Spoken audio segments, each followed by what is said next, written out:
هنوز برف اینقدر بلند است که دیروز همراهی خانواده و دوستان رفته بودیم لاله‌زارهای ناحیه کوشانیان. تمام محیط غرق گل و لاله و آفتاب و زیبایی و امروز آمدیم به برزاب و سفید دره که هنوز اوج زمستان است. برف می آید زیر پا برف زیر پا برف تازانو و در اوج این قله هنوز تومن، هنوز سردی بسیار زیاد و هنوز برف.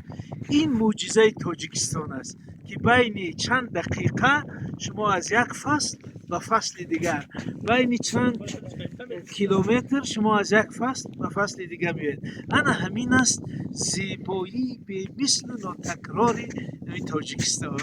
تو همونجا باید روی، اگر همونجا نرفته و دوشنبه برگرده این سفر گویا به مقصد نرسیده است. بنابراین همین چند قدم دیگر، همگی چند قدم دیگر، یک تلاش دیگر تا به همون نقطه ضروری و نقطه اوج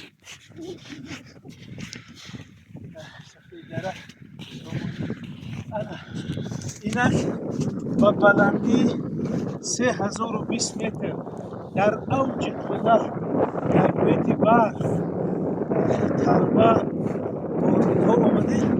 من فکر میکنم برای یک استراحت، برای یک سیاحی داخلی خیلی دور رفتن ضرور نبوده است.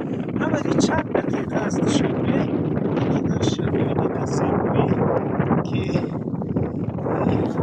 ارزش آمدن، ارزش دیدن، ارزش استراحت کردن دارد.